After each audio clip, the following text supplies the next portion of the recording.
Right? Revelation 12. Come, Revelation 12. How does that now tie in with Revelation 12? What we see in Revelation 12. Remember, we have been through this already, the woman and the so on, and we go down. I think I want to go to about verse 8 and 9. Start me at verse 8. Verse 7. And there was what?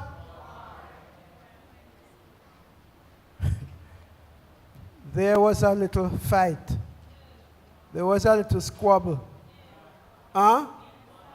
There was, when somebody said, me I go warrior. I pity them here with that term. I go in warrior. You know, nowadays we say we are going to fight with you.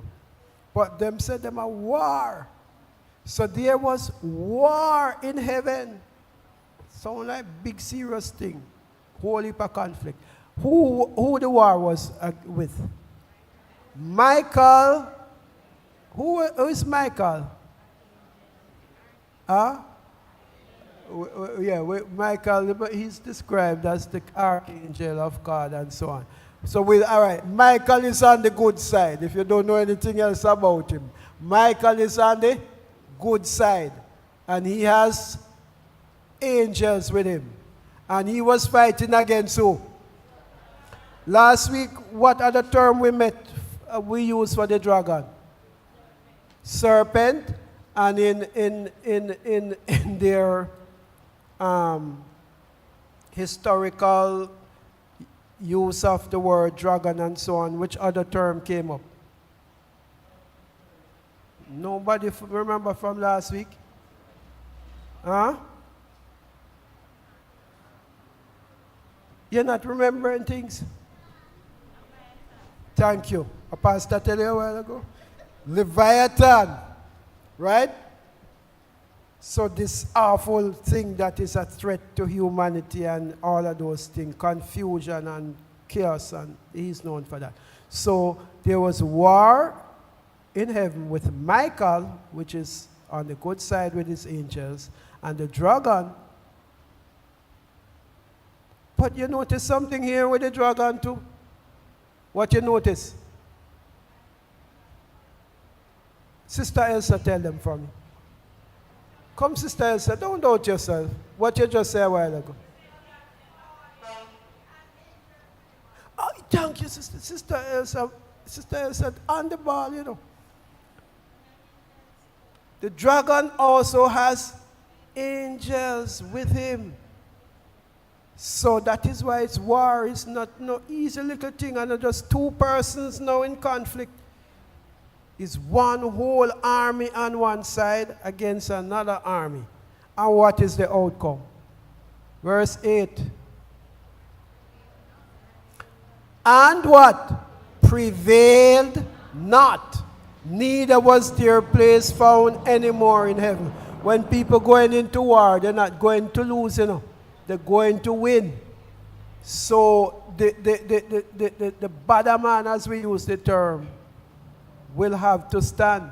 So Michael and his angels were able to overcome and to defeat the dragon and his angels. And because he and his angels were defeated, what the text says? You can't stay here anymore. You cannot stay in here anymore. So there was no more place in heaven for them. Verse 9. So the dragon was what? Cast out. Also, in case you never know who that is, who is this dragon? He's the same serpent. And what comes to your mind when you hear about the serpent? What story comes to mind? The Garden of Eden, that same serpent. He's called the devil, and he's Satan. And he does what? Deceive the whole world. And he was cast out into the earth. Well, sir, pause there, sir, for a while. What is your fear? If you hear say a real bad criminal escape and is heading to your community, what is in your head? Fear. And what is he going to do? Well, he's cast into the earth, so he can't carry on with anything in heaven anymore. So he's coming to earth with all of this. And his angels with him. So what happened after that? Verse 10. And I heard a loud voice saying in heaven, now is come salvation and strength and the kingdom of our God and the power of his Christ. For the accuser of our brethren is cast down, which accuseth them before our God day and night. So in heaven, one rejoicing. We get rid of him. All right, let's hear what is happening in the earth. Verse 11. They overcame by the blood of the Lamb and by the word of their testimony, and their loving not their life unto death. Next.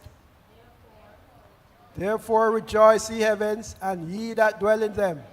But what happened now?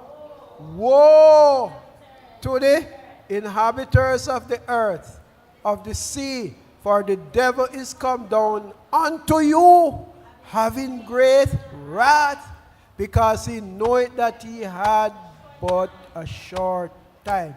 I think the picture should be very clear in our minds now. And all the questions that will follow should be easy now to handle, because you understand where we are coming from, right?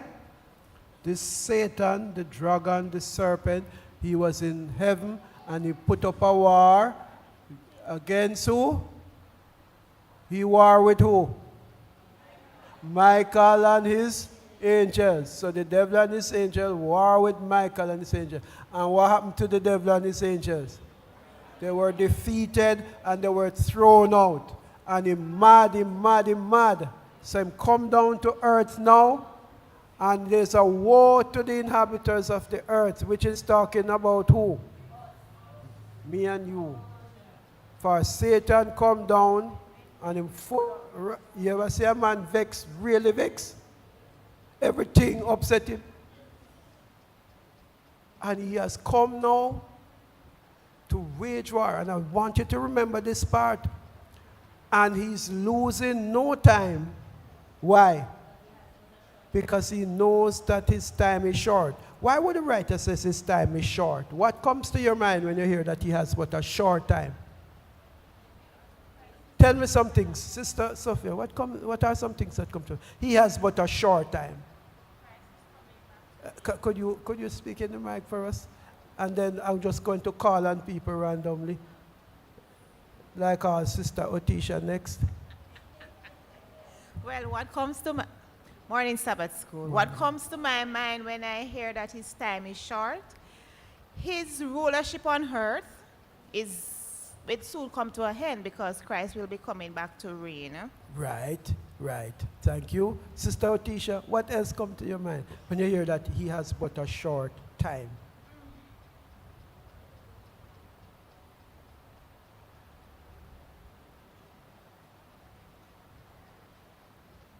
Good morning, Sabbath School. Yes, morning. Good morning, teacher. Morning. The devil has a short time. Speak in the mic a little The more. devil has a short time. Yes. It means that his time will soon come to an end, pretty much. That's what it means. What does that say about his ability to conquer and power? Well, to me, it means that he's going to go full force. He's going to go into overtime, and that is why we're finding it so challenging in this warfare with the devil and his demons, because he's going hard at us because he knows that his time is short. I mean, if you know you have a small amount of time to do everything, you're going to throw everything behind it. Aye. All right. I want to bring out, thank you, Sister Tisha. There's another side that I want you to remember, you know. Come, Deacon Josh. Morning Sabbath School again. Yes. All right, what I take from this is that Satan's time is limited. Yes. It won't be forever. And I'm so happy about that. Yes. There's a limit. We don't know the time, but I know it's a limited time. So sooner or later, it will be over with him. Thank you. Thank you. And while I'm here, I listen to see if anybody remember a sermon that pastor preached, Good morning, Sabbath School. Yes, good morning. This is saying that the enemy has but a short time, and the lesson that we're doing is saying God is coming quickly. Yes. So the contrast. So we have to be careful because the enemy he knows that he has but a short time, so he's packing in everything at us. So we now have to look and to see that we don't have a lot of time either. So when we are with Christ, stay with Christ because he's coming quickly. We don't know. So we have to be careful. Amen. Thank you, Sister Marilyn. And I see you got some assistance there. All right. You remember a sermon pastor preached, Sister Brown? We say we win? Yes. You don't remember that? Somehow me like to watch sports and things there after me know the result, sometimes. Because sometimes the excitement to wonder who. But you see, if somebody said to me, no worry, man, we win 5-2 or whatever already. So no matter what me see is happening, me know that, me know the outcome is that we don't win. So in other words, this Satan has a short time is also a statement to say that he is defeated. This implied in this statement is that Satan loses. It's not like he can come back and overturn. He has a short time, which means that his doom is already determined. And guess who knows? He knows. So when he's putting up a front that I am the big bad wolf, he's just trying to scare because he knows already that he is doomed. And I think that statement should give us some assurance that when Satan is coming at us and when we feel like we are down, we remember that Satan is a loser. He has lost, and it's just a matter of time for him to be totally removed out of the picture. All right. So that's where we are in Revelation 12, where we see the triumph. Right? So Satan's rivals, Jesus Christ, and then by extension, us should embrace that we are winners. Yeah, good morning, Sabbath School. And it appears to me like he knows that the time that he's spending in heaven, down here, it will be very, very short for him. So he's coming to hit the people of God, the one that keep the commandment of God and have the faith of Jesus. Yes, and the text says it, it says what?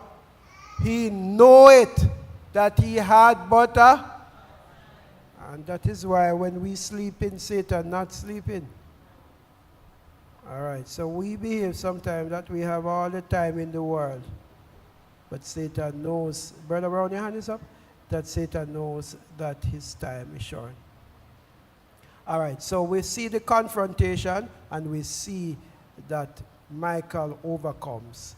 And by extension, Jesus overcomes and the church overcomes. And we are going further into those now. Come, Brother Brown. We're going further into that now. So we want to look at Mark, and we're going to look at tight again with Revelation 12. And we're going to look at Luke, and we're going to tie those. And we're going to look at some more confrontation Jesus had with Satan. Yes, what I'm looking at, the war was in heaven. He fight against Michael and his host up there. And he knew that him lose in heaven, and then cast him down here. When he was coming down, third angel crying out, woe to the inhabitants of the earth. Who are the inhabitants of the earth? Is we, right? And he knew that him have but a short time down here. But him don't win down here as yet. So that's why he continue fighting. Because he knows him have but a short time. And the short time, Revelation 17 says, and the dragon was wrought with the woman and went to make war with the remnant of her seed. Who are the remnant of the woman seed? This is we, which keep the commandment of God and have the true testimony of Jesus Christ. Because him know he have but a short time, but him don't know when the short time. But him continue fighting to be the remnant of the woman seed. And him not going to top fight until him overcome. And he will never overcome until when God comes. Right, so he's going to lose here as well, Brother Brown. Thank you. And you are taking us into some questions coming up, and it's important. You want to say something, you can come for me. And then get ready for question 2 for me, and then the rest of the questions.